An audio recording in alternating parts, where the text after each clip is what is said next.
In the heart of a Nevada sandstorm, a lone mechanic stumbles upon a crashed alien shuttle and his enigmatic survivor. As danger closes in, Caleb and Sylvara's fates intertwine, sparking a thrilling chase across the stars. Will they outrun the relentless Voryn? Dive into their epic journey. Like and subscribe for more gripping tales. The winds howled through the barren Nevada desert, sweeping dust and sand into the night like a storm with no end.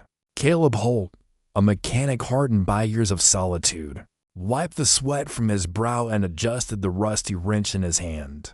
His workshop, an abandoned mining shack, was his sanctuary, a place filled with salvage parts and forgotten tech. He was used to silence, but tonight was different. A faint glow cut through the desert haze, barely visible against the storm. Caleb squinted, his instincts kicking in. A flash of metal reflected the lightning. Something was out there. Not a storm, he thought.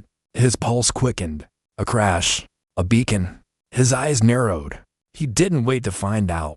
At a few long strides, Caleb grabbed his flashlight, rushed out of the shack, and into the howling wind. He squinted against the dust, the light from his flashlight cutting through the storm like a blade.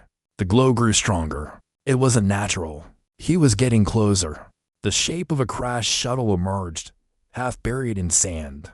A sleek, alien vessel, barely recognizable from anything he knew. Not from Earth. Caleb's heart thudded in his chest as he reached the wreckage. He pried open the hatch, his hands moving with mechanical urgency. Inside, a woman, pale, glowing, and undeniably not human, lay unconscious. Her suit flickered, life slipping away from her. Without hesitation, Caleb lifted her, grunting with the weight of her strange form. "I'm not leaving you here." He carried her back, the sandstorm biting at his face, unsure if she was already too far gone. Chapter 2. First Contact 300 words. Caleb stumbled into his workshop, cradling the alien woman in his arms. The wind howled behind him, and the sandstorm raged, but inside the cluttered room, the silence felt suffocating. He laid her on the workbench, his breath heavy, his mind racing. The soft glow of his desk lamp flickered over her face, smooth, almost ethereal. But the sharpness in her features reminded him of something foreign, something dangerous. He immediately began assessing her. The faint pulse of a biosynthetic suit was still there, but weak. Her neural core was failing, signals glitching in a distorted rhythm. Caleb's eyes narrowed. "What the hell are you?" he muttered, more to himself than to her. His hands worked quickly, reaching for tools scattered across the workbench. A spanner, a salvaged diagnostic reader, and a few frayed wires. He knew tech, knew machines, but this was unlike anything he'd ever dealt with. He connected the wires to her suit's interface and tried to get a reading, but the system kept flickering. "Damn, come on." His fingers brushed over her cool, smooth skin. A soft hiss from her suit echoed in the room. She stirred, her eyelids fluttering. Caleb froze, waiting. Her eyes shot open, golden and glowing. For a brief moment, they locked onto his, searching, calculating. Her voice, when it came, was raspy, distorted by static. "Who are you?" Her words were clipped, mechanical. Caleb's chest tightened. "Name's Caleb. And you? Well, you're about as human as a broken radio." He gave her a wry smile, though his heart pounded in his chest. She didn't respond. Instead, her eyes scanned him with calculating precision. "I'm not supposed to be here," she thought, as the data in her failing neural core fought to re-establish control. The silence stretched then between them, broken only by the whir of the diagnostic reader. Chapter 3. The Awakening 300 words. Sylvara's eyes fluttered open again, this time fully. Caleb leaned back, wiping his forehead with the back of his hand, and watched her as she took in her surroundings.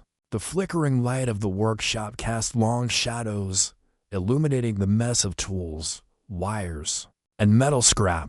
The atmosphere felt distilled, charged, almost, but Caleb didn't move. Her golden eyes locked onto his with an intensity that made his breath catch. Her body shifted slightly, her suit making a soft mechanical hum. Caleb watched as her hand twitched, fingers curling involuntarily. Then, her gaze turned cold, calculating. She was a machine, but not quite. A machine with a soul, or at least, a semblance of one. "I'm not dead, then," she said, her voice rough, robotic. Her tone carried an edge, like a blade slipping through air. Caleb stiffened. "Guess not," he said, his voice a little rougher than he intended. "You're a hell of a lot tougher than you look." She scanned him silently for a moment, as if measuring him. "You've kept me alive." "Why?" Caleb ran a hand through his hair. He should have just let her die. She was an alien. For God's sake. But something in her eyes stopped him. There was an emptiness there. It felt familiar. He wasn't sure what to do with that, because he finally said, "I fix things. It's what I do." She narrowed her eyes, suspicion flickering. "And you expect no reward for this act of kindness?" Caleb leaned in, his face close to hers. "I didn't expect anything, but you might want to start explaining how you got yourself in a mess like this." Sylvara tensed. Her mechanical features shifted slightly, the slightest sign of hesitation. Chapter 4. Sparks fly 350 words. Caleb wiped the sweat from his brow as he adjusted the last few wires in Sylvara's neural interface. The faint hum of the diagnostic tool was the only sound in the workshop.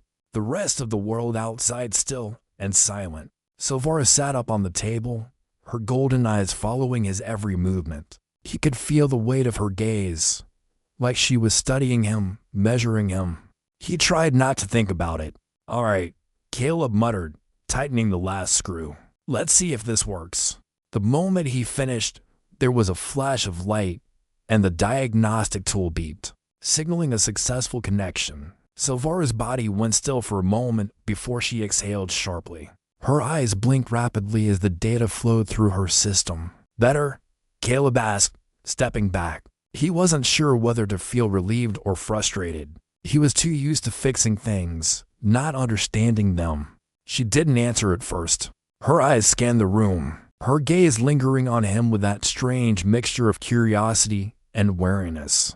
Then, she tilted her head slightly, her voice cutting through the silence. "You're strange, human," she said, her tone flat, but not unkind. "Your kindness isn't efficient." Caleb chuckled, a rough sound. "Yeah, well, I'm not exactly known for efficiency. Guess I'm just good at fixing things that don't work." Her eyes narrowed as she processed his words. Caleb could tell she was still fighting her programmed instincts to shut him out. That was fine. He wasn't going anywhere. "Why don't you let me help you?" he said, crossing his arms, leaning against the workbench. "You're not exactly in a position to be picky." At that moment, Sparky whirred to life, clanging in the corner as he tried to maneuver a tray of half-eaten cupcakes toward them. "I might suggest a cupcake for emotional support," Sparky chimed, his voice crackling in the quiet room. Caleb rolled his eyes. "We're busy here, Sparky. Maybe later." Chapter 5. The Voryn drone 350 words. The low hum of the workshop was suddenly shattered by a sharp beep from the old radio scanner. Caleb's hand froze over the workbench, his eyes narrowing at the screen.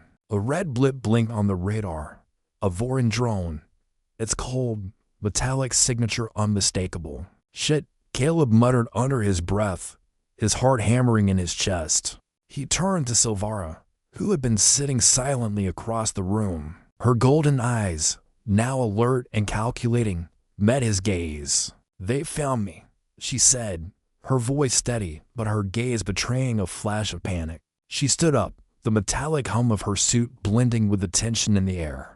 Caleb didn't need to ask how she knew. He could feel it in the air too, the approaching danger that was impossible to ignore. "Get to the back room, now," he ordered, his voice low but urgent. His eyes never left the radar screen as the drone's signal grew stronger. Sylvara hesitated, looking toward the small window where the distant silhouette of the drone hovered. Its mechanical hum grew louder, cutting through the wind outside. She glanced back at Caleb, her face a mask of uncertainty. "I can't run from them," she said, her words like a challenge. as if her very existence was tethered to this moment of inevitable conflict. Caleb cursed under his breath. "You can if you trust me." He grabbed her arm gently but firmly, pulling her toward the back room. "Now, move." They moved quickly, slipping past piles of scrap and old tools, Caleb's mind working in overdrive. He reached the old communications panel, a patchwork of salvage tech. As he plugged in a circuit board, he kept glancing over his shoulder, feeling the drone draw closer. Sweat beaded on his forehead as his hands flew over the controls. The drone was a minute away from being in range. The room filled with a sudden, harsh static of the comms system. Caleb's voice was low but clear as he activated the signal. Come on, he muttered, his finger hovering over the switch. A loud whir from the drone outside signaled its descent. Then, with a crackle and a burst of interference, the signal finally pinged. Chapter 6, The Confession for 100 Words. The room fell into a tense silence after the drone veered away, its engines fading into the distance. Caleb leaned against the comm station, chest heaving, his eyes glued to the small screen where the radar blinked green again. They had a moment, maybe two, but it wasn't enough. The Voryn weren't going to stop, and neither would Caleb. He turned to Sylvara, who was standing a few feet away, her posture stiff. Her golden eyes were wide, scanning the room like she could see the future unfolding before her. "You said you could handle this," Caleb said, trying to keep his voice steady, though he could feel the adrenaline surging through his veins. "But I need you to trust me, Sylvara. We're running out of time." Sylvara didn't respond right away. Instead, she took a step forward, her movements deliberate. Caleb could see the flicker of something in her eyes, a mix of fear and resolve that she wasn't used to feeling. Her voice, when it came, was quiet, almost fragile. "I was made to be perfect," she began, her tone colder than before. "I was a strategist for my people, a leader, an asset to them. But one mistake, one flaw, and they discarded me. My neural core isn't enough to function properly anymore." The Voryn saw that as weakness. Caleb's stomach churned. He knew she had her reasons, but hearing it out loud, really hearing it, made the weight of her past more real, more raw. "That's not your fault," he said, his voice softer now. "You're not broken." She looked at him, and for the first time, there was a flicker of something vulnerable in her expression. The cold, calculated warrior, the machine, was slipping away, and what remained was someone who had been abandoned, someone who had never had the luxury of feeling human. "You don't understand," Sylvara whispered. "If I allow myself to care, to trust, I'll be destroyed. I'll lose myself completely." The confession hit Caleb like a punch to the gut. Her vulnerability, raw and real, made his heart tighten. He knew that feeling too well, not belonging, being alone. But he didn't say anything. "Not yet. I don't care if you're broken," he said, the words coming out in a rush. He stepped closer, his voice low but firm. "I'm here, and I'm not leaving you. Not now. Not ever." Sylvara froze, her face unreadable. He was offering her something she hadn't known she needed, acceptance. And then, without thinking, Caleb reached out and cupped her cheek, the contact soft and tentative. It wasn't a gesture of desperation. It was a promise. "Stay with me," he whispered. For a moment, Sylvara didn't move. Her eyes locked onto his, and in that silence, they both understood something. There were no words for it, not yet. But this, whatever this was real. Chapter 7, Escape to the Stars for 100 Words. The engine of the Starbound Heart roared to life, its old, rusted frame groaning under the strain of Caleb's hasty repairs. The ship had once been a scrap freighter, a hunk of metal destined for the junkyard. Now, with makeshift systems wired together by Caleb's ingenuity, it was their only hope for survival. Sylvara stood at the ship's controls, her fingers flying over the unfamiliar panel, her eyes flicking to the radar every few seconds. The faint echo of the Voryn drone's signal still lingered in the air, and Caleb knew it wouldn't be long before they came back. This wasn't just a chase anymore. It was a hunt. "You sure about this?" Caleb asked, his voice low, his hands tight on the wheel of the ship. He was already at the comm station, fingers flying over switches and dials, preparing to scramble their signature. Sylvara didn't look at him, her gaze focused on the distant stars outside the viewport. "The longer we wait, the harder it will be to escape," she said, her tone flat but urgent.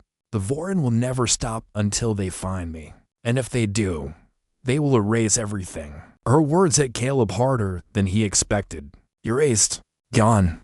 The thought of losing her, of losing the fragile connection they had, sent a shiver down his spine. He shook the thought away. There was no time for hesitation. They had one shot, and it was slipping away fast. "All right, we're going," he muttered, slamming his foot on the pedal. The Starbound Heart lurched forward, breaking free of the gravity well of Earth's desert landscape. The sound of the engines thundered as the ship shot into the night sky, kicking up debris in a wild cloud behind them.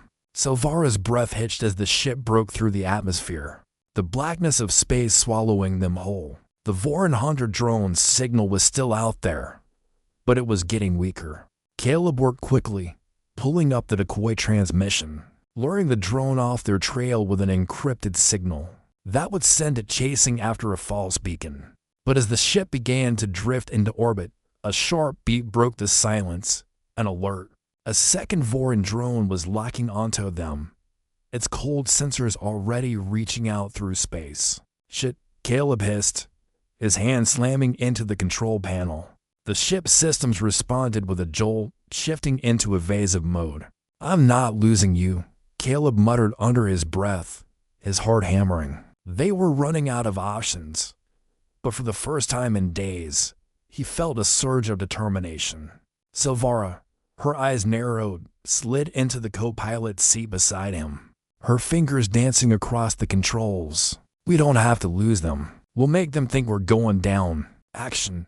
With a calculated move, Sylvara activated the ship's auxiliary thrusters, sending them into a sharp dive. The ship plunged toward the distant orbiting junkyard, dodging debris and old satellites. The Voryn drone followed, but the chase was close.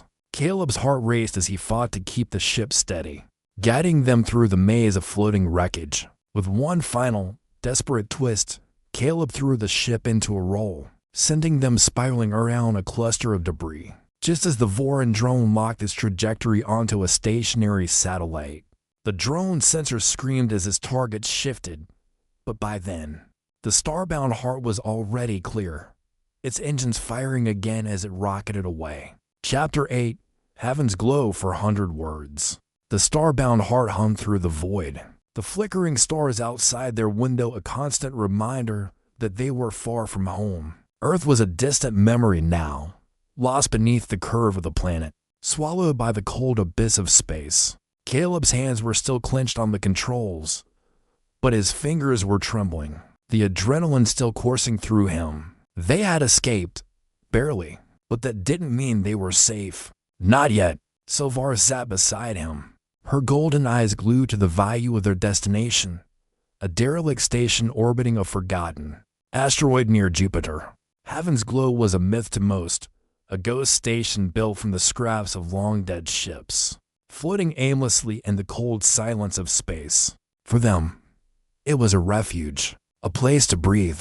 "You sure this place is as safe as you say?" Caleb asked, breaking the silence, his voice rough from the strain. "It's safe for now," Sylvara replied, her voice flat but laced with an underlying uncertainty. "As long as we're not followed." She leaned forward, adjusting a few switches on the console. "We'll be able to hide here. Rebuild." Caleb looked at her, his gaze softening. The tension between them had shifted.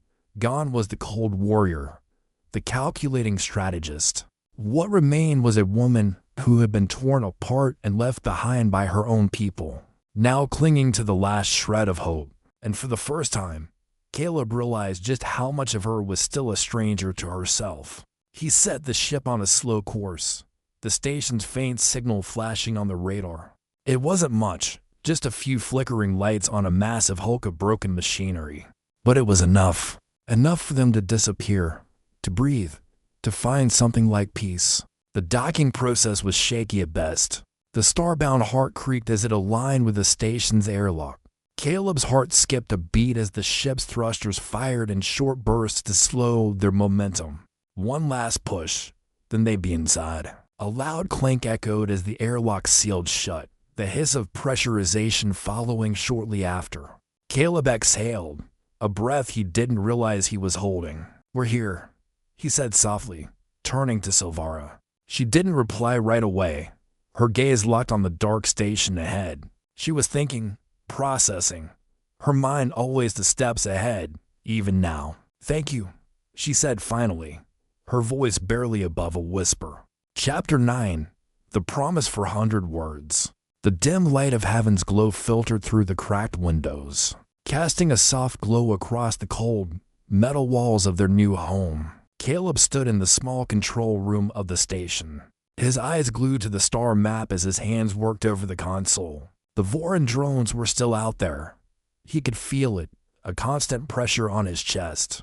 But for now, they were safe. Safe didn't mean much in the grand scheme of things. Not with the entire Voryn fleet potentially hunting them down. Sylvara's presence at the doorway broke his focus. Her silhouette, framed by the low light of the station, was imposing yet fragile, a warrior who had been discarded, now trying to find her place in a world that didn't want her. She crossed the room silently, her every step deliberate, calculated. When she reached Caleb, she didn't speak immediately. Instead, she stood beside him, her eyes tracing the same map. "You're still thinking about them," she said, her voice low. Caleb didn't look at her but nodded. He couldn't shake the thought of the Voryn. They weren't just hunting her. They were hunting both of them now. And it didn't matter where they went. Not really. "What happens when they find us?" he asked, his tone heavy with a question that didn't need an answer. He was asking himself the same thing every hour. Sylvara's golden eyes softened for a moment, her gaze lingering on him. "We fight," she said simply.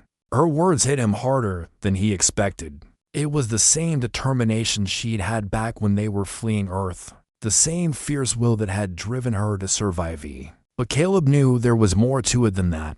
There was something deeper, something unspoken, between them. He'd felt it in the way her hand brushed against his in the cockpit, the way their breaths synchronized when they shared a fleeting moment of peace. "I'm not going anywhere," Caleb said quietly, breaking the silence. He turned to face her, his hand reaching out to gently grasp hers. "I'm staying with you, whatever happens." For a long moment, Sylvara said nothing, her gaze locked on his, unreadable. Then, slowly, she exhaled, her shoulders sagging slightly as if the weight of her fear had finally caught up to her. "I've never been this free," she whispered. "I don't know what that means yet, but I'm here with you."